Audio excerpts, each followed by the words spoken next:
Des journalistes AOM, appellation d'origine macroniste. Dans cette vidéo, Karine Dubernet nous révèle comment notre président veut créer un label des médias pour nous censurer. Le Mozart de la dictature encadre l'information. Bon visionnage.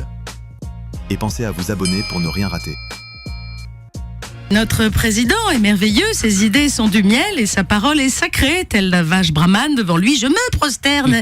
Fais comme moi Bruno, fais comme moi. Oui, parce que tu as le Mozart de la dictature qui veut s'attaquer maintenant à l'information. Et Macron veut créer un label des médias. L'autre, il veut encadrer l'information alors que c'est lui qu'on ne peut plus encadrer. C'est que j'ai adoré. J'ai dit que c'est lui que vraiment on peut pas plus adorer, c'est ça que j'ai dit. Voilà.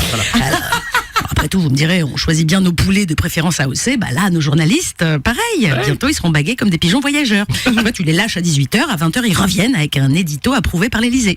Des journalistes AOM, appellation d'origine macroniste. C'est formidable.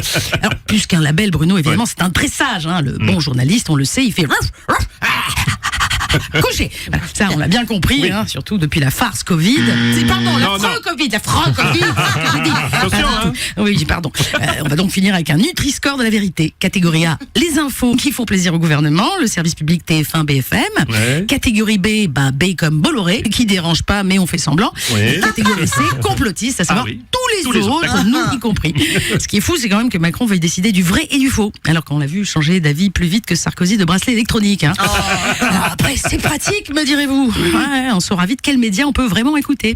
C'est simple, c'est celui où il n'y aura pas de label. Kim Jong Macron, qui veut réguler les réseaux sociaux. Et oui, il faut le comprendre, Manu aussi, c'est le seul endroit où les gens osent encore le critiquer. Et ça, il n'aime pas. Il n'aime pas.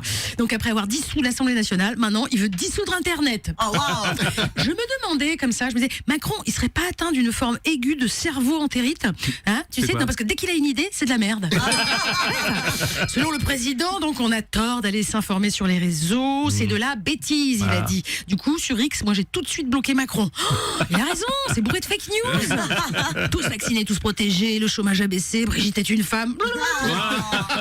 Alors que les médias classiques, voyez-vous, qui appartiennent à 9 milliardaires ou qui sont massivement subventionnés par l'État, voire les deux, animés par des Playmobil, pardon, des journalistes, je veux dire, eux sont totalement indépendants. Tu peux leur faire confiance. En gros, Bruno, tu vois, il y a la bonne liberté d'expression, il y a la mauvaise liberté d'expression. Non, je t'explique. En fait, la mauvaise liberté d'expression, tu penses un truc, tu le dis. Tu vois, d'accord. Alors que la bonne liberté d'expression, bah, tu penses un truc, tu le dis. Oui. Mais c'est la bonne liberté d'expression. Voilà, c'est tout simple. Bref, il lui reste 18 mois à Manu. Hein. D'ici là, je sais pas, il va faire fermer les librairies, les bistrots. Non, ça, pardon, il l'a déjà fait pendant le Covid, je suis complètement con. Je sais pas, il va rétablir l'ORTF, lancer un parti unique et devenir guide suprême élu à vie. Mais tic-tac, tic-tac quand même, hein, Manu, parce qu'en attendant, dans les sondages, il chute plus vite que les couilles d'un naturiste octogénaire qui saute d'un parachute.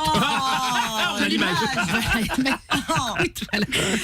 11%. 11%, il est descendu. Pire cote de popularité d'un président sous la 5e République. Et dans le monde, il est la 3e entité la plus détestée. Juste derrière la blatte germanique et l'endive. Et pensez à vous abonner pour ne rien rater.